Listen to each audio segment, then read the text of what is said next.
I literally built the back before we left in 2 days. I did the build out of just plywood and like lengths of timber, and had no tools, so I literally used a handsaw, a hammer and a chisel. For me, the four-wheel drive wasn't all about the four-wheel driving and that. It was literally just a tool to allow me to travel really cheaply. We definitely manage those expectations, and we give ourselves a good amount of time, especially in our contract, just like if anything was to kind of happen, that we have a buffer. The Outer Side is proudly supported by Tie Gear. Head to www.tiegear.com to explore the wide range of high-quality camping essentials, including guy ropes, screw-in tent pegs, tie-downs, and heaps more. Tie Gear. Adventure secured. Dog and Gun Coffee. Check out www.dogandguncoffee.com to grab yourself some bloody good coffee ready for adventure. G'day and welcome to The Outer Side. I'm Tony, and in this episode, I'm joined by the Overland Travellers, Matt and Holly. Welcome to the show, guys. Thank you. Mate. Thanks for having us. Thank you for having me. Welcome to Tumut. Yeah, it's sunny South, Tumut mate. today. It's It is, beautiful. yeah. Mate. Snow valleys. All right, we're going to start with the Fast Five. So we should get buzzers, and then you can like see Buzz who can in. jump in first. What is your dream car? Dream car. There's one sitting in the shed on an 80 series chassis with like an FTM and just like every panel perfect. The one in the shed is LC. It's our 40 series Land Cruiser, Yep. TROOPY, HJ47 Yep. on an 80 chassis. It's kind of like that combo for me would just be like the ultimate Toyota, like the best of everything in one package. So it's not quite there, as you can see, but anyway, Yeah, getting around to it. as I said when we walked in, it looks like it's on its way to becoming a hot rod. Yeah, it's a So, convertible. Holly, I'm interested in your answer to this. Is your dream car also a 40 series Land Cruiser or not? No, probably not. I kind of just go along with Matt, I suppose, with what my dream car would be. Though in saying that, I really like Range Rovers, but I would probably never own one because I used to work at a Range Rover dealership back in the day, and they're just not reliable. But like, they're just flash. She used to see how many They used to just come back to the flash. dealership Yeah. after like 30 kilometres. Yeah. And like blowing up. Anyway. Yeah. Do you know, Yeah. it's really funny that you say that because I know a few Land Rover, Range Rover enthusiasts, and like, it's an addiction. Yes. Yeah. Once you're in, you're in. But like, there's a guy in Kangaroo Valley, Endak Hudson, that does yes. like Yeah, mate. restos on Yeah. them. I chatted to him a lot. The Yeah. cars that he builds, I'm like, I would absolutely own one of them. Now, the key point is he puts LSAs in them, so Yeah, okay. he overcomes the oil leak problem. Yeah. And he completely rebuilds them and they're just like beautiful. They're brand new cars, and I don't want to know what they cost, but they look amazing. Yeah. Don't get me wrong, I've driven a lot of the Range Rovers and they were so nice to drive. It's just great when we can just give them back to the dealership 100%. and not have to pay. I do a Range Rover Sport as a daily. Yeah. Yeah. so I they're think they're just really expensive. But They are really expensive, Yep. but beautiful looking cars. But then, like, if you're spending that much money, you want the reliability, right? So. yeah, well, that's why I buy old Toyotas. Yeah, exactly. There was a guy at the dealership used to just literally buy them like Yeah. every couple of years and just take them off-road, like hardcore off-road, like Range Rover Sports and like autobiographies and stuff, like $300,000 cars, and just trash them. And he'd just say, sweet, I'll trade this in and swap it out. That sounds like fun That sounds if, sick. if you can afford to do Yeah. that. Yeah. This one's going to be a tough one for you. Favourite place in Australia? I think we'd probably say the same thing. Really? Yeah, Flinders Ranges, South Flinders Australia. Ranges, South Australia, mate. Yeah. Really? Yeah, I know, Easy. crazy. Well, we just got married there a couple Yeah. months ago. Yes, you did. And Yeah. what a performance that Yeah. was. Yeah, look. Yeah. Okay, but that's all we're allowed to say about South Australia because every time I talk up Oh, how yeah, good South yeah, it's a Australia is, the secret. South Australians Yeah. get really grumpy Yeah, and tell me fair to enough. shut up. So don't go there. If you could have an unlimited supply of one thing, what would it be? Is it bad to say? I know what my answer is. What is yours? Time. Oh, I was going to say money. So maybe put the two things together. Well, if you've got unlimited time, you can just put $1,000 into like an ETF and then just wait 1,000 make years, money. and then just like just be a bum for 1,000 years, to just travel and just be a backpacker or something, and then you'd just be a quadrillionaire by the time that comes around. So time, unlimited time. I agree, but we're ruining the Fast Five here. But this Yeah, is good. but this is quite slow. This is fast slow. life. I think time as well. But what if you're aging? Because like your 1,000 year ETF investment strategy is flawless, but what if Yes. you're then 1,000 years old? It Like you'd be pretty yeah. crusty. Have you seen what a 100-year-old I know. looks like? Unless they're a really good fit old Well, 100. I mean, if I was aging, then definitely not. Yeah, see, I think time as well, because I'm like, oh, I can make more money with time. And that's the thing, yeah, you need time to do things, right? So, And it does seem shallow, money in that case, but only because money gives you options, and Yes.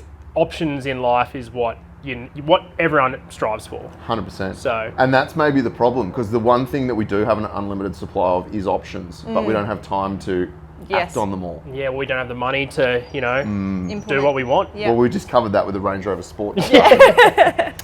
Favourite band or music artist? Mine would probably have to be Rufus. Ah.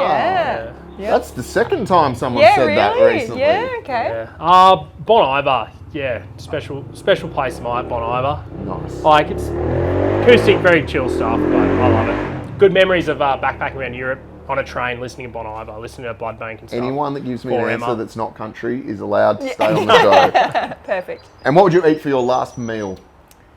I love pasta. Yeah, anything pasta. Really good salt and pepper squid from like a good Chinese restaurant, like real good. Like I'm talking like fish markets in Sydney above like the restaurant up there, or some like good yum cha. Really good salt and pepper squid, or maybe like Mr. Wong's. Very, Sydney. very good answer. Something with lots of MSG. Yeah. Ooh, yeah. Very good. All right. So I don't even know where to really start with you guys. I came across you a few years ago when you were travelling in the 40. Yep. So where did the Overland Travellers start? Let's go with that. We'll go from the start. Yeah. All right. So pretty much Holly and I, we were living in Sydney, and Holly was working at a Range Rover dealership, as she said. She was in the finance department, and I was actually just labouring. So I was doing rubbish removal, demolition, like a bit of like a no end job kind of thing. And yeah, we're living in Sydney for 6 years, and at the time I just sold my car, which is a Volkswagen Golf, and I was doing Uber driving at night as well. And then my old man, he had an old Hilux on the farm, and pretty much, yeah, he bought a new one. He had a few problems with this old Hilux, and he was like, oh, look, if you want to fix it, you can have it. I was like, sweet, that's so cool, I need a car. So I got this car in Sydney, and then I kind of realised, like, wait a second, this is a four-wheel drive. So at the time, Holly and I said we'd been in Sydney for a while. We were kind of working jobs that we both weren't particularly enjoying, like we weren't going to be doing that forever. And we started going camping on the weekends, and we'd just go within a sort of like a 3-hour radius of Sydney, and all the campsites at Chockers. But I remember like turning back onto the highway after a weekend, like heading back towards Sydney, and I'd say to Holly, we have everything in this car to keep going forever. Like we could just keep going. How good would it be just to turn the other way and not go back to Sydney? Not go back to work. But I realised also that the 4-drive was a tool to travel for a long period of time, and I'd always wanted to travel for a long period of time. Like I'd lived overseas, I'd done some backpacking, and I loved traveling, and I love taking photos and video as well. And for me, the 4-wheel drive wasn't all about the 4-wheel driving and that. It was literally just a tool to allow me to travel really cheaply. And I think, it was just after one like really big day at work, demolition, and I was getting up at like 3 a.m. And I said to Holly, I was like, I don't think I can do this much longer, eh? And then I was like, let's just set a date and travel Australia for a year, take a year off. And at that point, this was probably back in late 2017, 2018. That's when Instagram was probably starting to pick up with people traveling and the lap kind of being a reality. So we saved for 18 months. We set a date, gave ourselves 18 months, just saved, and then saved what we thought it would cost us to travel around for 12 months. Yeah. How did that go? Yeah, good. Well, I mean, surprisingly, we were pretty stingy, I suppose. We saved like 50 grand for the lap, but like, mate, when we started to travel, we were spending $400 a week. It was our weekly budget. So cheap. We would free camp wherever we could, and we would sometimes opt for the free camps over the like nicer paid camps. Of course, yeah. Things like that. The whole setup cost us like fuel. Yeah. Like 13 grand, I think. Or it wasn't even that. It was pretty. The whole setup was just so cheap. Like I literally built the back before we left in 2 days. I did the build out of just plywood and like lengths of timber, and I had no tools, so I literally used a handsaw, a hammer, and a chisel just to do like basic miter joints. Sick. And that was what was in the Hilux. Yeah. This is exactly what we were just talking about when I rocked up here, though. What you think you need and what you actually need are so different, right? Yeah. And did you have less of an experience because you didn't have fancy 12 volts facility? Absolutely not. If anything, it was the best. It was a better experience because, like, mate, we just quit our jobs. Yeah. And we had zero responsibilities. We were living out of this Hilux, and like we just thought, we're going for 12 months. Like we are doing this every day for 12 months, and like that's exciting. So like it was so new and fresh, and it was just so bloody exciting to be able to like jump out and do that. So it was probably almost better now. We're almost like we're spoiled, Holly and I now. Like we've done so much traveling now that we're just like, oh yeah, we're just going up to the top end or whatever. And back then we were just loving it. So yeah, it's funny how your perspective changes when you're lucky enough to do it and call it work, or you've done it so much that it's like, we'll just go back up to this spot. And for some people, that's like a bucket list trip, Yeah, exactly. Yeah. And I think what you said is so interesting, like, because I did exactly the same thing, right? Sydney boy, and it's like, you camp within 3 hours of Sydney, and it's always chockers, and like, you think they're nice spots, and then you start going further afield, and you discover like what how there much is out there. And then it ruins all other camping for you when you get out into like those really incredible places. You're like, oh, this is good. Yeah, but you know what? At the end of the day, if you're not at home, if you're out in the bush, it doesn't really matter. Like I still have a great time going camping in the Wadigans, which is half an hour from home. Yeah. And I can do that easily. Yeah. So I think the big flashy destinations are cool, but also sometimes it's the like secret little ones that you're not expecting that maybe are the... Well, I mean, look where we are now. We've within a couple of hour radius of us here, we've got probably some of the most unique and best camping in Australia. So I wouldn't know because I'm not allowed to camp down here. My wife doesn't like cold weather. She's a cold-blooded animal. She needs the sun like a lizard to warm her up. But even driving in here, it's stunning country. Yeah. So it's pretty cool. So you started the lap, but you weren't doing any professional content at that time? Is that right? I wouldn't call it professional, no. So Matt had crap. Don't go back and watch it. Matt always had a passion for photography, and that's probably how we started even thinking that we could film for YouTube. Yeah. But we decided when we were traveling full time to film and put it up on YouTube because we wanted our parents to see what we were doing, things like that. And I think that's how it starts for a lot of people. Yeah. Matt had a camera, a Nikon camera, and we used some GoPros, and that was kind of about it. And like also as a hobby, it was always just a hobby for me. And like get back from demolition, I'm covered in gyprock and stuff, and I'm like, I don't want to go out and take photos. So like I never had an opportunity or like to really dive into the hobby, and I loved it. And when we started traveling, there was nothing else to do but film. And so we started you're working to a deadline. We had a weekly episode, so there's a deadline. We were learning how to edit, we were learning how to film, we were upgrading our gear, and that's when, like for me, I all of a sudden had a full-time amount of hours to put into a hobby. So full-time, whereas before, like people don't have that opportunity, and I think that's probably one of the best. I can't recommend it enough, like just going and traveling and taking a bit of time off to, I know it sounds a bit lame, like you find yourself when you go traveling, but like honestly, like it changed our lives. Like having that opportunity completely changed our lives. And literally we left and there was a few sort of touch and go moments where I was going to get a trade or I was going to go back to work, and we were sort of wondering what we're going to do next.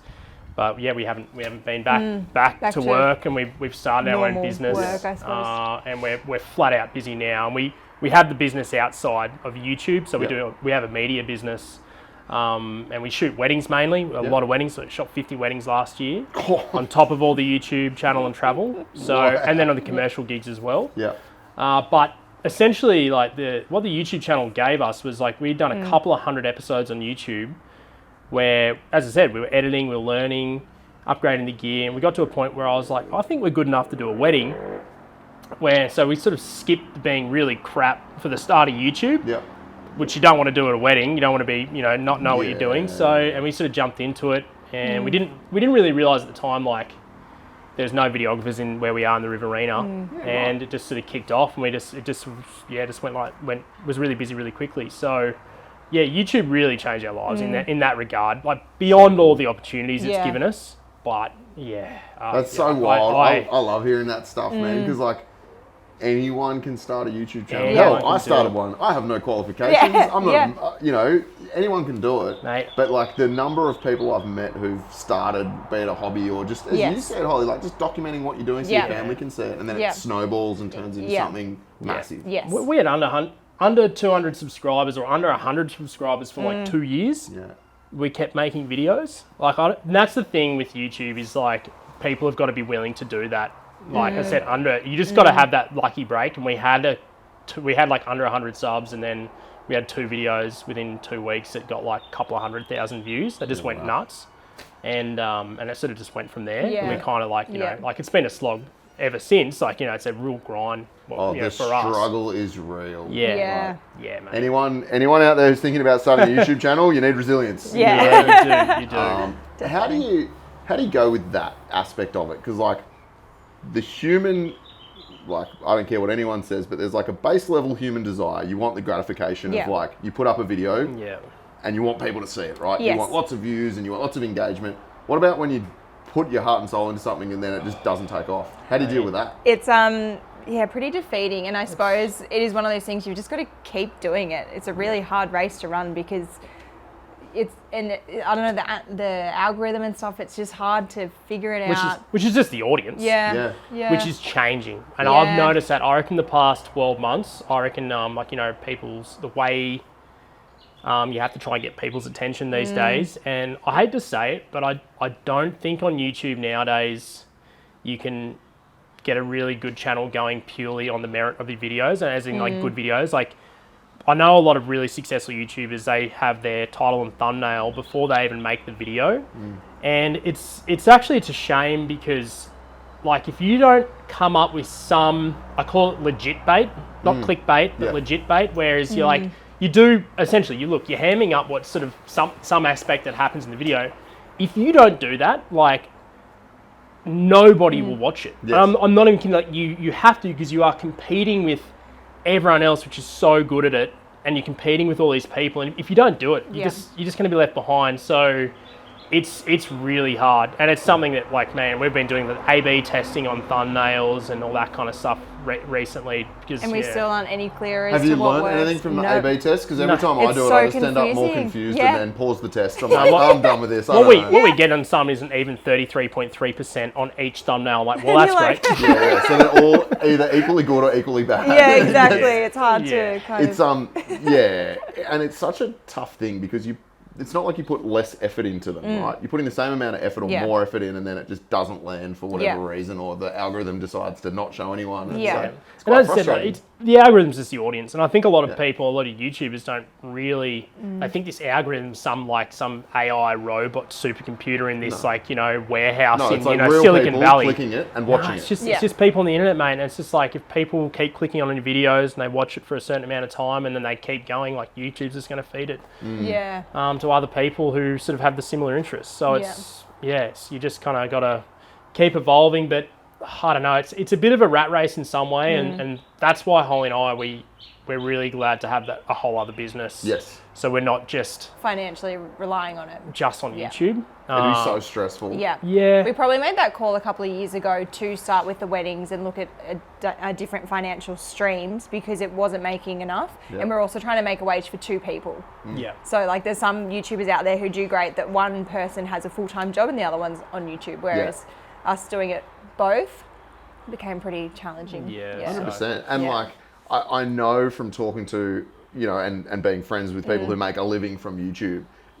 the maybe outside perspective is like, oh, how lucky you just get to travel around and, you know, you film a few videos and bang some stuff on the internet. It's like, nah, it's hard work. To make a living from it is super hard. Yeah, And it's really. also like very stressful. Yes. Yeah, and and it's relentless. Yeah. Absolutely relentless. You Yeah. just got to keep going and going and going. So, Yeah. and then you hear about it a million times over, all the burnout and everything like that. So, but as I said, we've got a lot to be thankful for with it. All the opportunities we've had over the past couple of years has been through YouTube, and even our first wedding we actually ever booked was a guy that was watching our videos on YouTube. He had a 40 series, and we just sort of mentioned in the videos, we're like, oh, we might be shooting weddings if anyone's keen. And then his fiance literally said that to him that afternoon, I think we want a wedding video done. And then he was like, oh, I watch these guys on YouTube. And then they were like, oh, can you show us your portfolio? And we're like, no. We've already seen it. Yeah, he's our YouTube. We've never done it. YouTube. We got bounced around to 40. Yeah, and that was one of the best weddings we ever shot. There was 300 people. So like for us to Baptism of fire. Oh, literally. Yeah. We were like. We got another probably 10 weddings out of that one wedding. Yeah, right. Just from people at that wedding, and then the flow on effect is just run our business. As I said, we shot 50 last year, and we're doing photo video now on both. And then because we're down south here in winter, we have about 5 months off a year. Like, so we shoot those 50 weddings in. To get married. Yeah, exactly. So we shoot those 50 weddings in like 7-month period. Yeah. Holy. And then we travel the rest. So then, that's where the YouTube side continues ticking along. And I'm not real good at maths, but like 50 weddings in 7 months, that's a lot of... We shot 3 the other weekend, 3 weddings Yeah. in one weekend. We did 2 in one day, and then we met up in Griffith on the Fridays. And that's driving. This weekend just gone, we just shot one in Wagga, and then we were in Mudgee the next day, which is 5.5 hours in between. So yeah, we're flat out. And editing, yeah. So what's your sort of turnaround for a wedding? Like, is there an expectation that you will have the videos and photos back very quickly, or do you manage those expectations? We definitely manage those expectations, and we give ourselves a good amount of time, especially in our contract, just like if anything was to kind of happen, that we have a buffer. But we usually get stuff back within a month. If we shoot photo, video, Holly's a weapon. She edits like she's just a weapon at editing. Yeah. If we shoot photo, video, or like even just photos, there's now an expectation that that the couple gets sneak peeks or previews the next day. So we do that. You usually can't take too long. I don't know.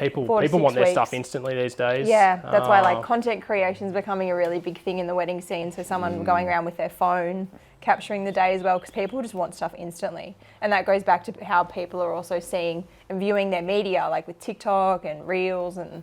So instant gratification, little dopamine hit. Yeah. Like we're all just little dopamine junkies, exactly. all just chasing that next little buzz. Yeah, absolutely. So how many hours a week would you spend editing between your business and YouTube?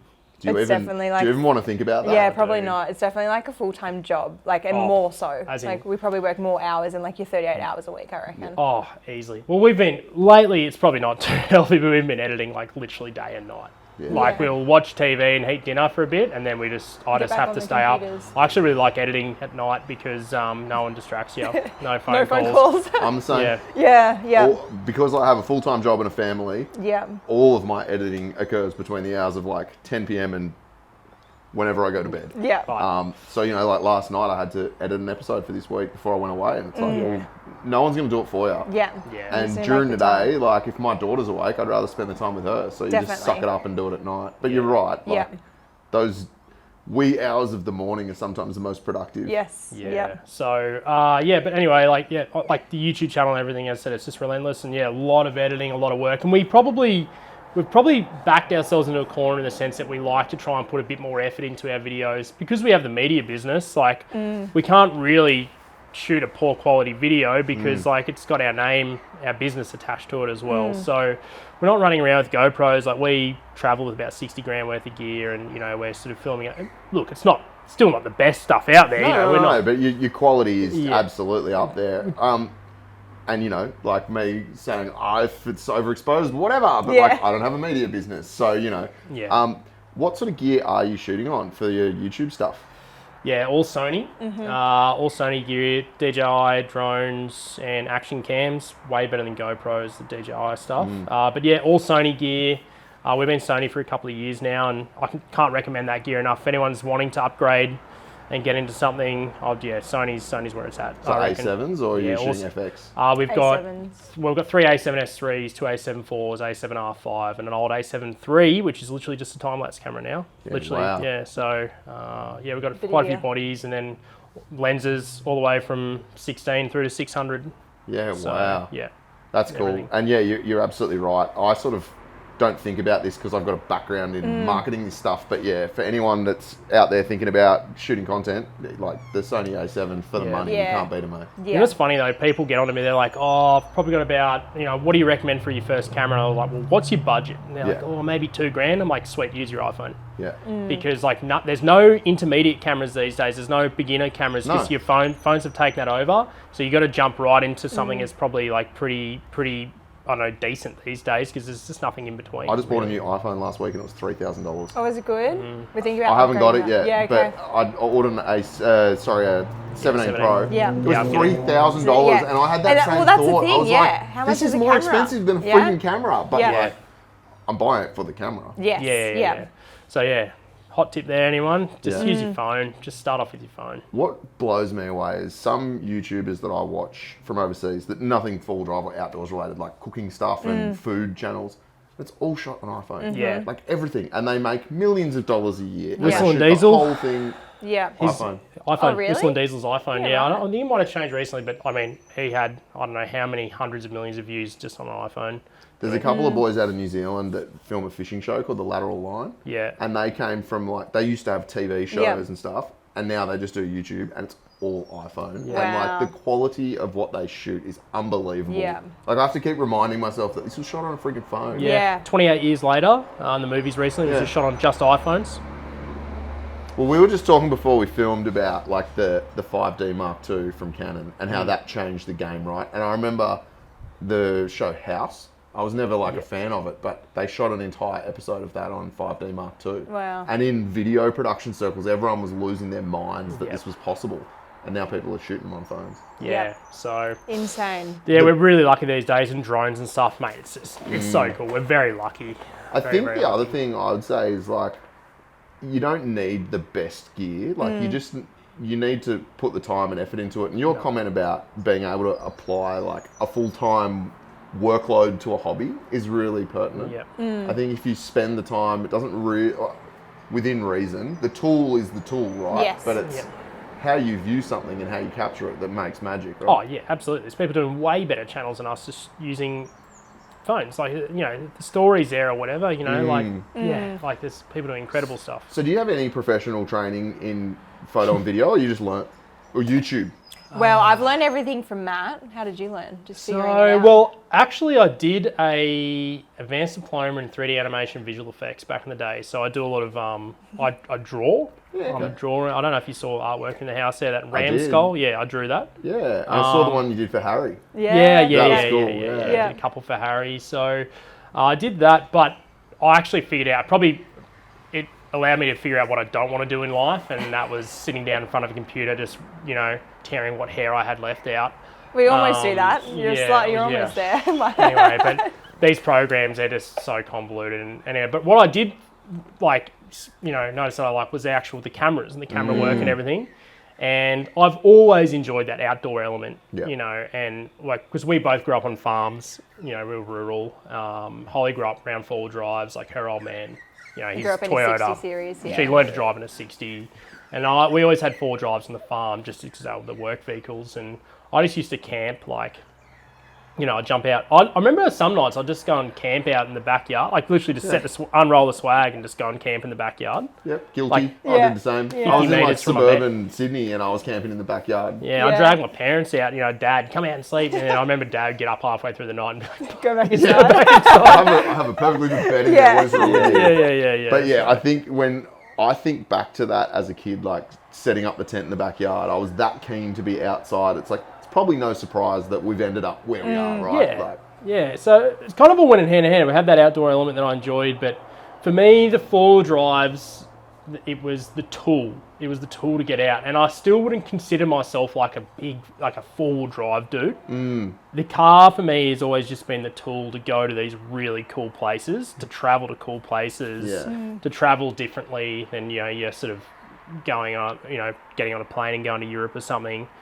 You know, we just went to Europe recently for our honeymoon, but I remember I have some Italian relatives over there, and I was talking to them and showing them our cars that we have, and they just blew their minds. And I just realised, like, we've got such a unique opportunity in Australia to do this stuff. Like, no one has that opportunity over there to travel the way we do. So we're very, very lucky.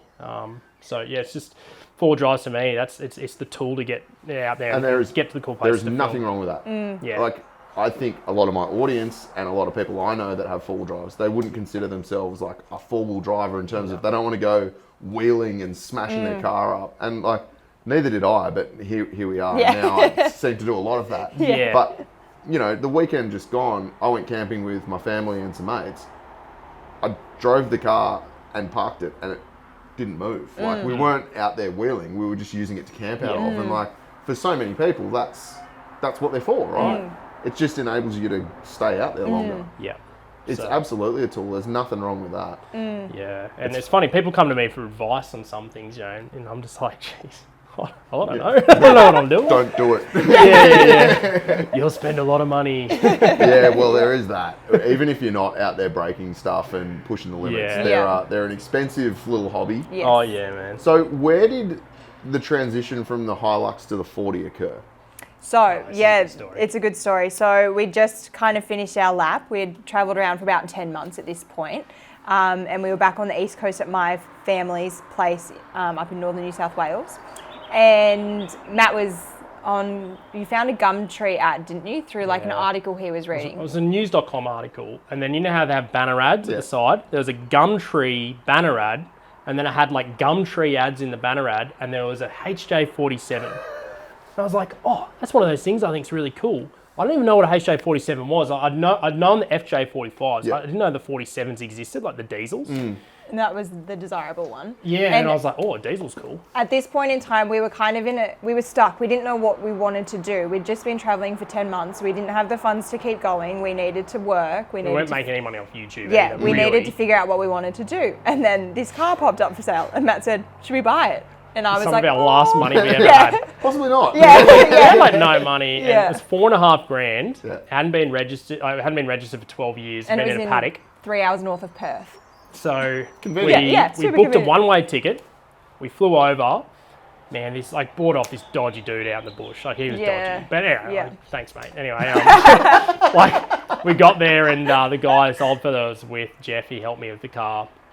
We met him traveling on the road. He noticed the bonnet was warm when we got there, so the guy had warmed it up. Yeah.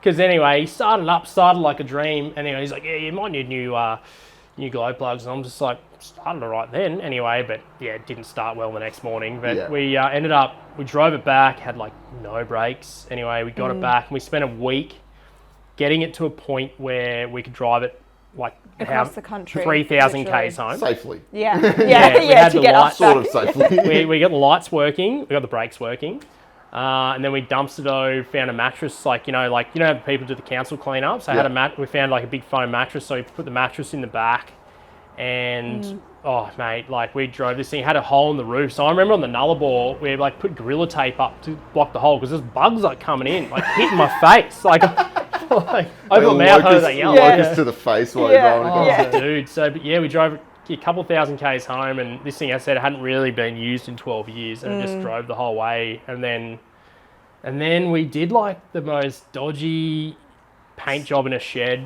And again, I'd never sprayed a car. I'd never done anything like that. And we just, did that in the shed and filmed it all for YouTube. So I suppose it's quite funny because we had no money. We needed to work, but we decided for whatever reason to then just buy this car and keep doing YouTube. So that's we just sort of we kept going, but then that 40 series, like one, it was like something a bit different. It was like kind of cool, and people like have a lot of nostalgia. They're either really nostalgic about them or they think they're cool. That's why they hit the purple patch, these older cars. But a guy, I knew this guy, is Adrian, and for those of you who watch our channel, you know who he is. He's a big part of our channel. He was a 40 nut, and we pretty much went up to this festival up at Tumbarumba, and he was there, and we were just talking 40s, and he's like, mate, do you want to come up for a four-wheel drive, and we'll just go over play in the snow, because it snowed up at his place. And we're like, yeah, let's go. So we went for had to play in the snow. He had his 79, and we were cruising around the 40. And he said to us, he's like, now where would you love to travel? And I was like, mate, I'd love to do the Simpson Desert. He's like, I've been wanting to do the Simpson Desert. I've got a couple of weeks off in the next like month or so. Do we want to go? And I was like, yeah, let's go. It's like, but you have to promise to fix my car if it breaks down, because I have no idea what I'm doing. So he was in the 79 Yeah. trip. Yeah, because I remember watching that. Now it's all Yeah. falling into place. Now, Because when I met him the other day, He was at in a Eastern 40 Creek, series. Now he's in the 40, so yes. and we're in the 70 now. Yeah. We've swapped over. Right. Yeah. Okay, I'm back. But Yeah. so he gave us the confidence to start going remote, and because we hadn't been like super remote at that point, and then we did the Simpson Desert, and that video, like that series kind of did well, and then we kind of had the confidence when we were traveling with him. We went up to the Kimberley, and then since then we've done Canning Stock Route and Gulf Country and Cape York and all these really cool places. And we just did our first solo crossing of the Simpson, which was pretty cool. And mate, I remember when we were traveling around Australia in the Hilux, I remember the first time I drove on a beach with all the gear in the back. I literally drove onto the beach, turned around and went straight back up. We were like, Because I was we like, can make it. I'm in danger. but like, get it's just stuck. funny how you think back and you're like, yeah, I literally had no idea what we were doing. Yeah. And now I'm doing some pretty cool trips, like, bucket list stuff, like the Canning Stock route and all that.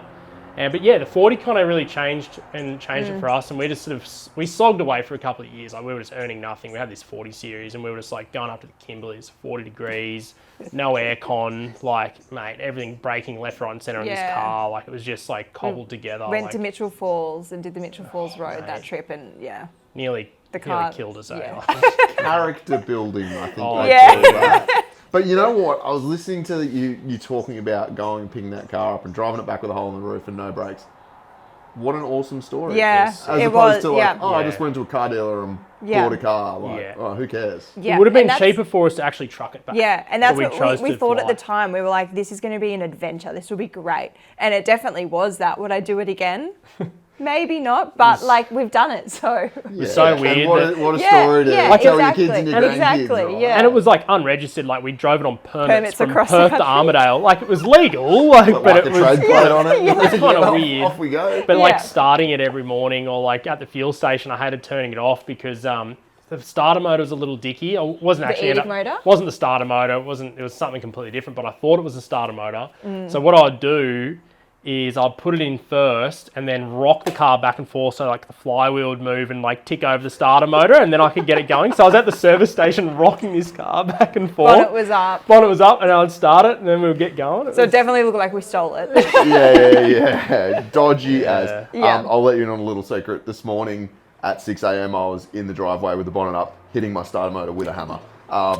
Nice. I've ordered a new starter motor. It arrived today, Perfect. halfway down here. So Yeah. fantastic. So Perfect. lucky I'm not driving that car down to Victoria and Yeah. spending a week on the road in it. Good. Yeah, I love that. But again, like, that's the stuff that you remember, right? Like, Yeah. Yeah. If everything goes well, it's boring. Yeah. I know. Well, and see, that's the other thing. Drama sells on YouTube. Like, now we've gone to a new Troopy, like a 70 series, and we never have any drama because it's a brand new It's too car. reliable. And we're Yeah. kind of pretty sensible as well. Yeah. Like, we don't get bogged for getting bogged sake. We're kind of like, I actually said to Holly in this research, but I was like, nothing's going wrong. I was like, we need something to happen. We need to find someone who's like really Bogged stuck. Yeah. Because like, and again on YouTube, like, it's insane these days. Like, if you don't have that kind of hook, you're not going to get Yeah, if you haven't any rolled a views. car, then no one's going to watch Yeah. it. Right? Dude, like, you don't get any views. I'm talking like, it's crazy, the difference. Yeah. It's such a funny thing though, right? Because obviously I do participate in filming with another channel where we do drive through the dumbest bog holes that we can find.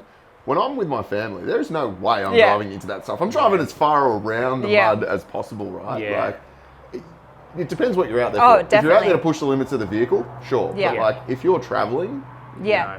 just drive around it. Yeah. It's kind of what I've got this thing behind us for now. That's why I bought it. So it's going to be the bush rig. Just like, I can already drive this through a dented mud and hole, and Yeah. it's every panel's just bugging on it. So And it's like, fun. Oh Yeah. yeah.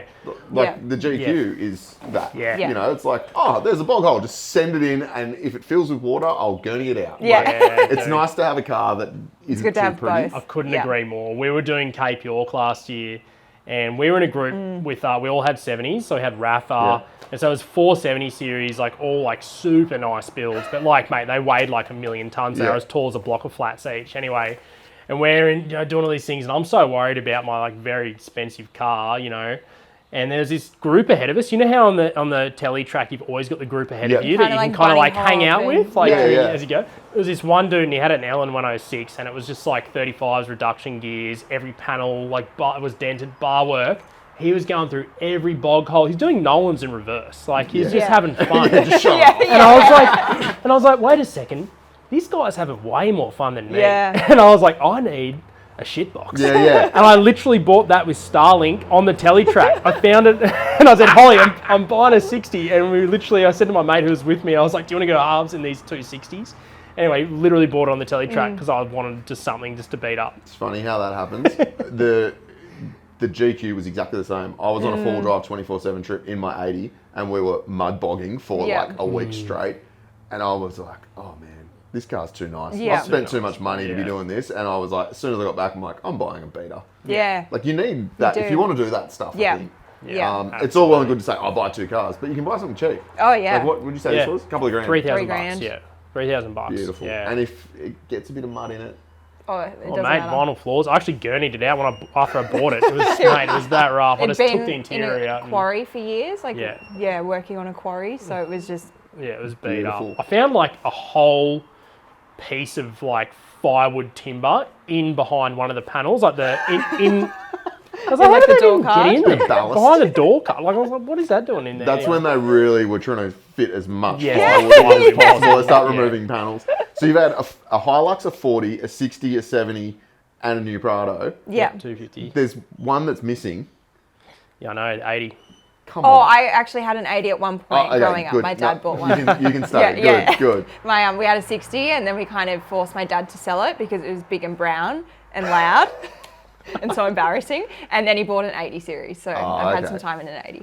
So would you ever buy a non-Toyota four-wheel drive between the two of you? We actually have considered it. Well, that's sort of like, yeah, it's kind of next for us. But I was talking to a mate about this the other day. He's like, well, what about other brands? And I was like, okay, hear me out. We've had 5 Toyotas that we've done hundreds of thousands of Ks on the roughest roads in Australia. These cars have a combined age. We've done most of the trips in 3 cars with a combined age of like 100 and something years. Mm-hmm. Or like out of all the cars we have, like that's 40 something years old, that's 40 something years old, the Hilux is 20. So like, you know, all our cars, like 100 and something years between them. We haven't had a single major mechanical fault across any of them. Yeah, we had electrical gremlins or like small things. Nothing has ever got us stuck. That's ever. so good. Hey? And so Yeah. that's why I have a bit of brand trust. Like, Oh, yeah. yeah. And then you hear about some other things, you're like, I don't know, like there's some, like, man, like Super Duty coming out. Like, I've had some impure thoughts about that thing. Tell you what, but those V6s, I don't know, like, Yeah, and the gearboxes and all that stuff. There's some really cool cars out there, and I don't know, Toyota's doing some funny things, I think, as well. So, Yeah. Toyota does what Toyota wants to Oh do. yeah, which is so frustrating. yeah, I know. We've talked about that extensively on this channel about Toyota just going, you like that? Well, we're going to do the opposite. But Exactly. yeah. Yeah. there's still that inherent reliability in the old stuff, right? Yeah, Yeah. there Can't beat is. it. Yeah. No, this is the way I see it. They're kind of not reliable, like, yeah, but they're reliable to fix. They're easy enough to fix on They're the road. reliable to fix. Yeah. That's the difference. Like, if, you know, something modern breaks down, sometimes you're scratching your head. Like, I'm not that handy, but like out of necessity, we were talking about this before, had become more handy with the old 40 and stuff. And they are just reliable to actually figure out what's going wrong. And a lot of stuff has to go wrong with that 40 series before we're like totally dead in the water. Like, Yeah. you know, same size diffs front and rear. Like, I could swap the diff centers out if I needed to, if I blew the rear up or something and you wanted, you know, you could swap them out, or like axles and, you know, like all the electrics, like it's mechanically injected. Like, we're in Fraser Island one morning, and I don't know what happened overnight, but tried to turn it over. All the electrics were gone, so I just popped the ED arm off, got a mate to like pull start me, and we were cruising around Fraser, and we had 0 electrics. And it was funny, so I couldn't even get the window wipers going. And we'd go through like, you know, some of the water, like the creeks, and I'd be out my head like looking out, Hound dogging out the window. you know, but it was so funny. So I was like, I better go to Fraser, like I have 0 electrics, like, you know, it's all running, but I just couldn't turn it off and on. Anyway, so then I got back on the Yeah, which is barge. Minor detail. Got back on the barge, and I went back, and you know how you go to that servo next to the bakery where you air up and you get your pie or whatever. As I turned into the servo, everything like shifted to the left in the car. The car clicked. Everything came back. Everything came back on. I Yeah. was like, you pig. Oh man, Okay. it's funny you say that. I was actually pondering that on the drive down here this morning. Like, I've broken a lot of stuff in my 80. It's all self-inflicted. So like, I've blown numerous gearboxes, numerous rear diffs, all because of excessive power and driving like an idiot, right? Yeah. Toyota is not at fault, but like, that car is so reliable. Yeah. And like, when I'm not driving it like a dickhead and I'm out in the bush, it's like, yeah, stuff goes wrong. Like, oh, it does an alternator. Change an alternator. Like, Yeah. you know, Yeah.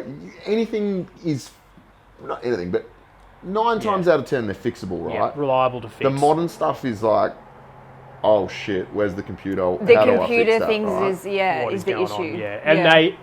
And they build cars these days to make them harder to work on because, I mean, you know, it's that planned obsolescence and all that kind of thing, and you know, they don't want you fixing yourself. They want you to take to the dealership to get repaired. So, and you know, like you look at the repair manuals in these older cars, and like the kind of like the scope of what they expected people to do themselves was crazy compared to the service manual now. Is just like anything wrong, it's like just take it to your dealer. Yeah, anything it's like, remotely, don't drink the battery fluid. it's like it's just like don't do anything to your car, just take it to the dealer. Whereas these are like showing you how to do all these like cool stuff, all the old repair manual, like service manuals. So what was the brand that used to do all the repair manuals? Do you remember that? Haynes. It was. Yeah. Awesome, mate. I've got that for the 60. It's, You can buy them online, can't you? yeah, I've got it on the Yeah. iPad. You can buy them all online now. You can Yeah. literally rebuild a whole car with that Yeah. if you're that way inclined. Yeah, all Yeah. the wiring diagrams, like, yeah, the amount of, like, stuff I've done to this 60 and just, like, looking at the exploded diagrams, like, you can really get yourself, like, you can, and I couldn't recommend it enough, like, getting an old, like, $3,000 Beta like this. If you want to learn, you're going to learn with this. And, like, I've done a lot of stuff to this car now that there's no way I would have done it a couple of years ago. And I'm not that handy, and I'm not too keen on being, like, a super handy dude. Yeah. Just to, like, be, I don't know, at least proficient enough to, like, do my own things. I think there's two options, right? And we were talking about it before we started filming. Like, if you're going to do remote area travel, you need to have a working knowledge of the vehicle to keep it going, or travel with a mechanic. Yes. Yep. So when I did my Simpson Desert Crossing, I had a mechanic in the convoy, and that gave me great confidence that if anything went wrong, I could call in a favour from him to fix it. But I think just having that basic understanding of how to get the car going again is really important, particularly if you're travelling solo now, right? Yeah. Probably one of the biggest things I could recommend for people is getting familiar with like your hub assembly. Yeah. I reckon that's one of the biggest things. If you really want to get yourself out of a lot of trouble, like your hub's where it's probably going to go wrong. If it's like, you've got Toyota, like your studs or, your axle, your CVs or your bearings. Like if you know how that whole hub assembly is constructed and works, and on the Toyotas, they're all the same from that 40 right up until like, They the have not 70 changed. now. They haven't changed. So like that's probably one of the biggest things I reckon you could learn. Yeah. Like that'll get you out of a fair bit of trouble. Because like that happened to us in the Simpson, to Adrian's ute. So funny, man. Like he's the handiest guy, and we all had 70s, and we're all like think we're really prepared. His bearing went in the Simpson Desert. Did any of us have a bearing? He even had every single tool, the little 3-prong thing for the front one and the 54mm socket for all the other, he had everything you needed to do a bearing and all the grease and everything. None of us had a bearing. So we, it was so funny. I left him Starlink. We left him there for a couple of days with like all the beer and food Yeah. in the Simpson Desert and Starlink, and he literally did click and collect at Repco and Alice Springs, and then Holly and I We just just drove back to hightailed it back to get the bearings. But it was funny. Okay, this is something I'm really interested in.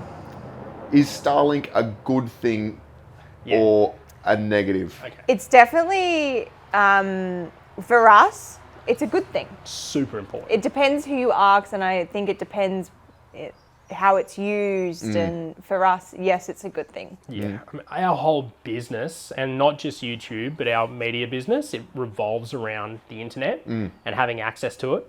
Like I've been telling people, like we were on the Canning stock route, booking clients and like getting back to clients, because if like it's a time-based thing as well, because you can guarantee they've probably sent out a few inquiries to people, to other media companies or people who shoot, and if you can get back to them pretty quick, you sort of might have a bit of an advantage. And for us, like that's crazy. We're booking clients on the Canning stock route. So it has enabled you to travel more, do you reckon? Travel more Absolutely. and go remote for longer.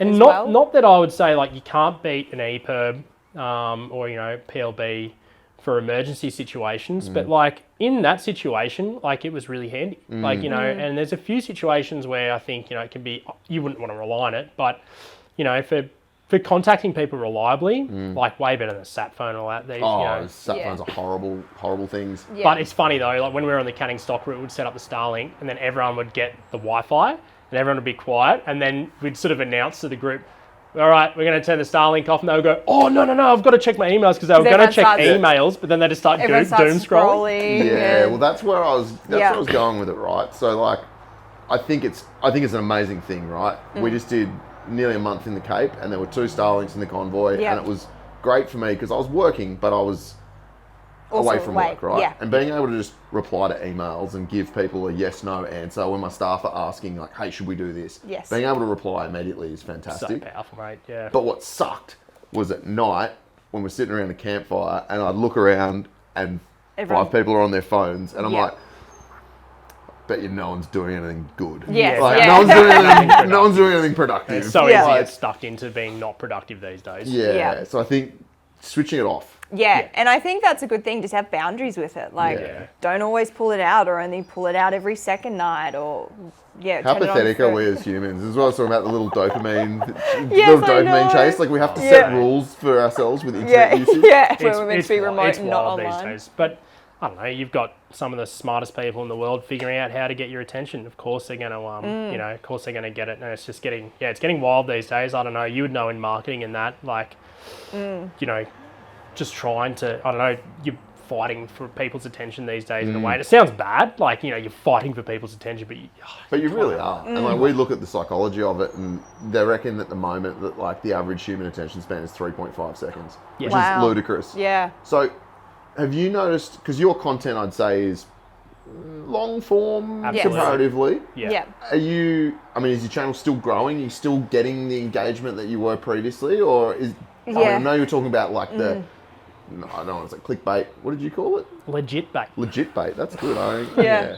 But are you seeing like a shift in terms of how people consume the content? Yeah, absolutely. I think people still do it. Like, there's a certain cohort of people out there that appreciate like a long form video. Some of our best videos are our long form ones. Like our Like 2-hour long canning form. video. Yeah. 2-hour canning video is one of our best videos. But it's also the best for YouTube, like, because YouTube can serve a lot of ads in that 2-hour 100%. block. So it was really good for us in that sense, and did quite well off that one video. And I think there is a cohort of people that want to sit down and watch a really high quality thing on YouTube. That was also an epic video. You're underselling yourself. Yeah. Like, it was a brilliant piece of content. Yeah. It's cool, yeah. And look, for us, it's a point of difference. There's a lot of people out there that can run around, like, there's a lot of people who are four-wheel drivers first that pick up a camera, but we were camera people that picked up a four-wheel drive. Yeah. So, you know, I don't know. We've got a point of difference there. There's a lot of people running around with GoPros and all that. It's totally fine, but like, let's have a point of difference. Let's keep the production quality high. It's just, we've probably picked one of the hardest YouTube channels to make content for, because, you know, going out in the middle of nowhere and doing these 40-minute episodes in the Simpson Desert, like, that's a huge monetary, you know, like outlay for us. Whereas, you know, I wish I could just do like a camera review and sit down and rant about something for 15 minutes, you know. Just build a car in a shed. Yeah, I know. That seems to go well. Yeah. So, curious here, if you say you produce a 40-minute episode from The Simpsons, how much footage are you dealing with? How much are you recording to get that 40 minutes? Roughly speaking. Yeah, a lot. I mean, we could probably have half a terabyte of stuff. Yeah, From over a couple of Yeah, every days. couple of days, from Yeah. something like that. So, Yeah. And then we spend all the time editing the long form, and then the last thing I then want to do is go in and then edit all the short form. Yep. So it's Just quite supplement hard. it. And you asked, are we growing? Are we seeing the views? Probably not. Like, we're still gaining subscribers slowly. Are our views going up? Not really. And so we are kind of at a point where we're like, what do we change, or do we just Yeah. keep doing what we're doing? I think it's a really slow growth Yeah. for us, but we've just thought it's probably a genuine audience that super slow. Yeah. Like, I was going you to know, say, I have an opinion on that, and don't change what you're doing. Yeah, Because yeah. if every content creator keeps chasing that, then it's that law of diminishing returns, Yeah. and then everyone's on TikTok making 5-second viral videos, and like, exactly. Yeah. there's So- no substance to it, right? Yeah. If anything, I'm keen to go the opposite way and like keep pushing the production, keep doing long format, really like, you know, educational kind of stuff that people can get a lot of value out of, not just like visually and something that's nice to watch, but like, you know, tips and tricks and places to see, and like all the maps and the overlays and the extra effort that we put in. I want to go the opposite way and start producing something that would, you know, you'd hopefully, you know, the quality might match something on TV or something, or a production. So because like anyone can do a quick video on a little GoPro or phone. Yes. So let's go the other way, whereas people don't have that opportunity necessarily that we do. I love that. So- and I look at the movie industry, right? Like Hollywood. Yeah. That's not going anywhere. Yeah. They're still Yeah. dumping hundreds of millions of dollars into video production, Yeah. movie production. People are still watching them. There's Yeah. like, still a huge industry. There is still an appetite for it. And I think what you said before is so relevant, right? Forget about the algorithm. It's not that. It's got nothing to do with the Yeah. algorithm. It's not this like weird little scientific computer Skynet. overlord. No, Yeah. it's people. It's Yeah. like, make stuff that's interesting, tell stories that are interesting, and people will watch it. Watch it, right? yeah. And people will Yeah. come, and Yeah, so yeah, we're just keen to go like that, and I don't think subscribers necessarily matter too much. Like these days, like there's a lot of channels doing really well that don't actually have that many subscribers. Like they might be getting really good views. Like I don't think it's a very good indication of like really how your channel is going. So like I mean, like we're not totally small, but like yeah, it's just interesting, and also for, like personally, I don't, as I said, diminishing returns. I don't want to go and do just like any kind of slop. Like I really do want to produce some high quality stuff, which is it's a lot of bloody work though. That's the only thing. Of course it is, but it's amazing, and I love watching it. It's I see positives for both. Like if you only have 10 minutes to watch a bit of content, sure, but like sitting down and really getting stuck into something. And I think what you guys do so well is like epic journeys. You can't tell the canning stock route in 20 minutes. It's like it's days, weeks, and months of preparation. Like you're not doing it justice. If you do it too quickly, right? And that's what we want to sort of continue and do those like whole episodes where it's one specific thing where people go, oh, cool, like let's check out like, well, our recent one, how to do the French line in the Simpson Desert, like how to cross. And that we said from the start of that video, we just want to do a video from start to finish on the French line. We're not going to have multi episodes. It's going to be someone to go, oh, cool, like I've always wanted to do the French line, or I've always wanted to do the Simpson Desert. This is how to do it from start to finish. So like that's the kind of stuff where I think might be value for people and that we want to do. Like I was just talking about the series that when we do get a van, later on, I want to do a series about the best station stays in Australia. Because I think that's like something that hasn't been explored. Like, obviously people have gone to station stays, but like imagine a YouTube series just on station stays and like really promoting like some of the incredible stuff these stations are doing out in the middle of nowhere. Man, and that's where it's such a good, like you're doing a public service. So, when I go on a trip somewhere, like we did Kangaroo Island last year.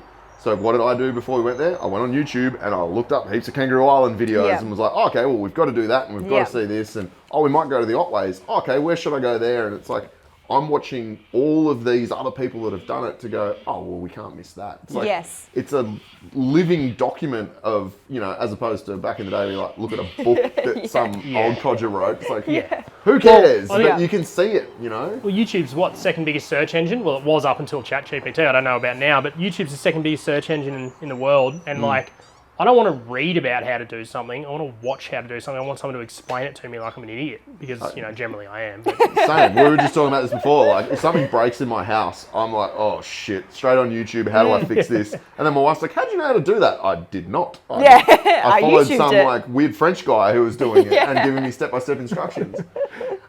You mentioned the Flinders Ranges is your favourite place. What about journeys that you've been on? Like, trips. So you've done like the Canning and you've done the Simo a couple of times? A couple of times now. 4 times. Oh, yeah, 4 times. Yep. We did the Cape last year, but I think, again, we would say the same thing again. The Canning stock route. Yeah? Yeah, it was epic. So good. Have you done the Canning? No. I've done nothing in WA. No, it is. WA is WA is a really cool You've state. got some fun stuff to, to look forward to. It's just so far away. It's just on the other side of planet And it's Earth. so big. It is so big. I know, just getting there is one challenge, and then you look at the physical size of the state, you're like, oh, sick. So it's the same size as Victoria, New South Wales, and Queensland combined. Yeah. Yeah. I've heard as a 4-drive experience at Wollongong track's like probably the best out there. The best thing to do, but it's always closely followed by the Canning stock route, or for a lot of people, like that isn't particularly accessible, the Wollongong track, so the Canning... Expensive. Yeah, and expensive. Yeah. Like, we really want to do that. But, yeah, the Canning stock route, like, that is... And that was one of my bucket list things. I actually remember watching Andrew St. Pierre White in 2017 on his first Canning series, which I loved, because he was filming it in quite like a different way. He was, had that kind of background, and I remember watching that and just thinking, geez, I want to do this one day. And like we did a couple of years ago, and it was unreal. It was the best. So give me the top line. I know of the Canning stock route, but it's like, how far is it? It's a couple of thousand Ks? Yeah, don't quote me, but I think it's like 1,800 kilometres long from start, like Billaloona down to Walloona. You go through one community in the middle, which is almost halfway-ish. The top section, so the northern section, has like sand dunes, red sand, spinifex type country, and then down the south it becomes quite rocky. Salt flats. Salt flats, yeah. But you also get like stands of desert oak, and just Yeah. like random like billabongs and all these rocky, incredible. Feel like you're in the States or something. These Yep. rocky outcrops. Yeah, it's the longest two-wheel track yeah. in the world. And when we say 1800 k's, it's like 1800 k's of like, you know those tiny little like tracks where you got the 2 tyre tracks with all the grass in the middle and either side. Like it's 1800 k's of that with like sand dunes. There's like 1,000 sand dunes or something on it, or even more. No, sorry, it's 1,500, 1,100 in the Simpsons. So it's way bigger than the Simpson in that regard. Like there's like more sand dunes. It's way longer, and I think the challenge with the Canning is. It's not, the 4 driving is not hard at all, but if something goes wrong, you either have to figure it out or you have to pay someone heaps of money to come and get you. Yeah. So that's the challenge. On average, they say it takes 21 days. It took us 15. 16. 16. Yeah. And we moved fairly Yeah, quickly. fairly quick, but you could spend more And time. that's filming as well. Yeah. Yeah. There we go. Yeah. So, how do you go for fuel out there? Like, you can't carry that much fuel, right? Yeah, you have to. We carried 270 litres. We actually had a major fuel tank That's the story. issue. Yeah. But you get fuel halfway at kind of Warragee. That's the only fuel stop. So you need to be able to make, I think, the longest section's like 1,100 Ks. Yeah. So you need to have range for that. Yeah, That's the big challenge. And that's probably the biggest challenge is food and fuel and supplies. Yeah, on the Yeah. way. We had a heap of diesel, but that would be the most people's biggest problem would be just carrying enough for that 1,100 K stint. Yeah. Well, I know I did the Simo just on the main and the sub.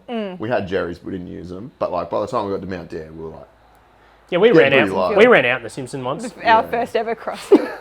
The problem it all was depends how enthusiastic you are about getting up the sand dunes, right? It wasn't even that because we were in Elsie. It was literally we miscalculated the kilometres. really? Yeah. well, no. So this is the problem was because we were with Adrian.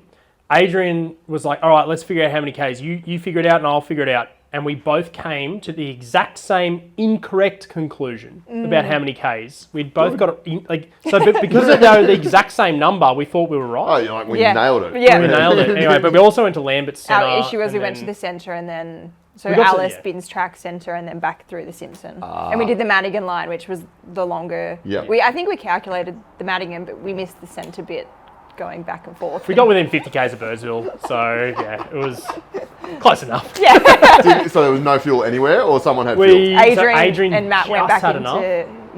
and We had to get in before it closed, so we quite Drove into quickly drove Birdsville. into Birdsville and grabbed Got a some Jerry. fuel, got back out, and we were all good.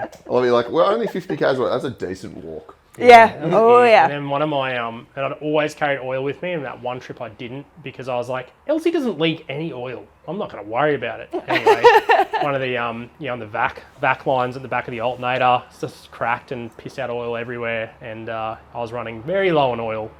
Good. I'm an idiot. Anyway, take oil with you on a trip. Good advice. Yeah. But again, right, like, oh yeah, we drove across the Simpson and we calculated our fuel perfectly and nothing went wrong. Yeah. Boring. Yeah. Like, that's not the stuff that you're going to remember, right? No, Exactly. That's right. Yeah. So last question from me. Have you got anything that you are yet to tick off in Australia in terms of epic journeys? Umbugari is probably Yeah. that's something we really want to do. We're potentially looking at doing it next year. Yeah. Man, we've done a lot. Yeah. We've done a lot of stuff. In saying that, we haven't done the Vic High Country. No, haven't done the Vic High Country or we kind of kept it in our back. We kind of kept it in our back pocket for when kids and stuff in the future. If we need to go out for a quick trip, we'll keep that close. So like we've always just been going like all over the country while we sort of can easily. We've done a lot of stuff, mate. I was actually looking at a map the other day and I was like, we've done pretty much most things. I don't know, a So couple of the cool. Lamberdell stuff. Haven't done the Googs track and a little bit of the West Coast and Tassie. And we haven't done much of New South Wales, but we live here, so again, We've been like, all over it. But yeah. So there's not much we haven't done. West Coast of Tassie, that's that car. That's what you need Oh, to take to yeah. the West Coast. Yeah, of Tassie. actually- Do not take anything that you care about to the West Coast of No, no. Tassie. In saying that, Oh, we're wait. going to Tassie in December for 3 weeks, but with Yeah. the van and the Prado, so Oh, Little we bit might like different. pop We're not gonna be into doing the the West $1,000 Coast, track. but yeah, not doing it. Yeah, no, I mean, it's beautiful. Like, it's a beautiful Oh, it area, looks but so nice. yeah, it's a great place to ruin cars. Yeah. Yeah. There's many documented breakages Yeah. of your We actually truly. started that episode that 4 Drive 247 did Yeah. that with the old Yeah, That was the a- Camel Trophy. Yeah. the old, What an the old epic- Land Rover. Yeah. That's What an so cool. epic trip Yeah. that is. Looks Yeah. so good. Actually, so, I think there's another episode There coming is. out this week. Yeah. Of that. But I'm yeah, keen. I love it's it. so good. So Yeah. good. But no, we're keen to do it with Land Rover again. Yeah, I know. yeah. It's actually fairly reliable. The patrols have more issues, I think. It's just hilarious. Yeah, well, Sort of. Yeah, What but, radiator but things. again, what a trip! right? Yeah. Like the things that go wrong are what make them memorable. Yeah. Yes, And yeah. That's probably the next chapter for us is like we're not going to divide the channel up, but we're going to have to change it up in the sense that we're going to have the van content and family kind of stuff, which might not be some people's cup of tea, but that's just the natural progression for us. We're going to have the 4-drive content. I'm pretty keen to set this up to be a bit more of a bush rig, bit of fun with Adrian in his 4080. And we can, just go for a bit of a bush bash and a bit of a proper 4-drive, and then touring as well, that long distance kind of stuff. So kind of got to break it up, and might not be able to go on trips with Holly or something like that. So we just have to Just kind be of too busy editing 10 weddings editing, in a week. looking after kids or whatnot. So it's going to be the next challenge for us. And I don't know Adrian very well, but judging by his car, I feel like he could be a very expensive person to go full driving with, because you'd go with him and then you'd start buying lots of things for your car. And Yeah. his Mate, car well- can just do things with ease, and then It this looks thing like it. just well, he's made 4080. I mean, I look at that, and then I just look at my 40 series in the shed, and I'm just like, I can't. His 4080 is a winch truck. Let's not be under Yeah. any false illusion here. It is a winch truck. It's a winch truck, dude. Yeah. It's Yeah. so cool. But I'm just like, it's kind of funny. I say to Hole, I was like, well, I'm going to need something to keep up with him. I might have to twin lock the 60, maybe some reduction gears, bit of bar work. And Yeah, at least maybe $10,000 high mount winch on the Yeah. front of it. Yeah, like, it's just mild. Holly, Just to keep up. we need it.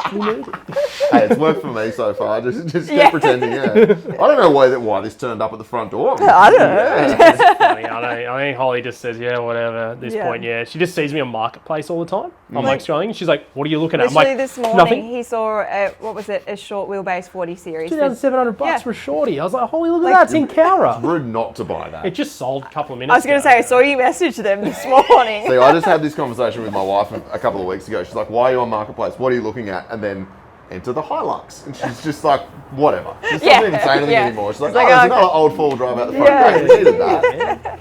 Yeah. Well, it's been really good to sit down and chat with you. I thank you both for your appreciate it, time. mate. No, And thank you. hearing a little bit more about some of your stories. If anyone isn't following you already, where's the best place to check out what you do? YouTube and Instagram, just Overland Travellers, search that, and we're on both platforms. Yeah, we have TikTok, but I forgot the login. So there is videos on there, but I don't There's not many. YouTube, We Instagram, tried. leave it at that, put a yeah. couple of videos up, and I was like, I can't be bothered. Anyway, so just honestly, YouTube and Instagram, but mainly just YouTube. Beautiful. Check us out, Overland Travellers on YouTube. Nice one. Well, Yeah. thanks again, guys. Really Thanks, appreciate it, Tony. mate. Thanks very much. Cheers. And we'll see all of you next time on the outer side.